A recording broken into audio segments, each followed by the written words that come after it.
आज के इस वीडियो में हम आपको जिस मोहब्बत का अमल बताने वाले हैं, ये तावीज़ अमलियात की दुनिया में बहुत ही ताकत रखती है। इसमें एक बहुत ही बड़ी और अजीबोगरीब ताकत है। मोहब्बत के मामले में किसी भी शख्स को खींचने के लिए इसमें जो रूहानी ताकत पाई जाती है वो और तावीज़ या अमल में बहुत ही कम मिलती है।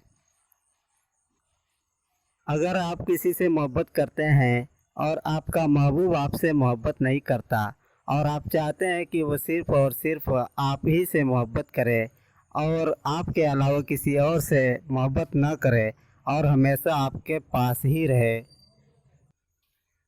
तब आप इस तावीज़ से काम ले सकते हैं। आप अपने महबूब को अपना ग़ुलाम इस तावीज़ से बना सकते हैं।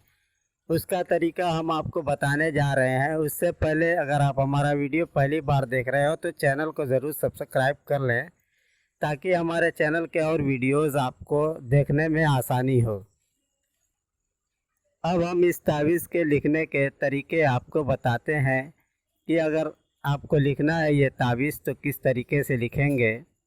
ये तावीज़ आप एक सफ़ेद कागज़ पे लिखें और इसको लाल रंग की स्याही से लिखें। और इसके दो तरीके हैं।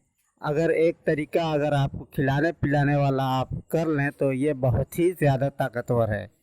उसमें आपको करना ये होगा कि इस तावीज़ को सफ़ेद कागज़ के बजाय किसी मोटे कागज़ पे बनाना होगा और उसको जला करके उस नक्श की इस तावीज़ की जो राख है, इसी राख को आपके महबूब को खिलाना है किसी खिलाने पिलाने वाली चीज़ में मिला करके।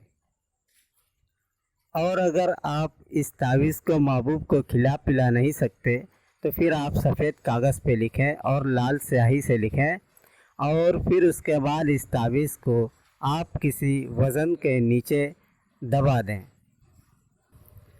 और नक्श भरने का ये तरीका है कि जो अदद सबसे कम है आप सबसे पहले उस अदद को लिखें, उसके बाद उससे ज़्यादा इसी तरीके से जो जिस खाने में है आप उसी खाने में उसी तरतीब से भरते जाएं।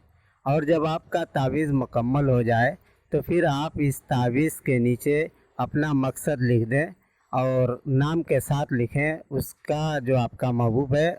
और आप उसकी अगर वालदा का नाम पता हो तो आप उसकी वालदा का भी नाम लिखें, और वालदा का नाम पता ना हो तो आप उस वालदा की जगह पे अपना उसकी माँ का जो नाम की जगह है वहाँ पे आप हवा लिख सकते हैं। हवा लिख करके आप इस तावीज़ को पूरा करें।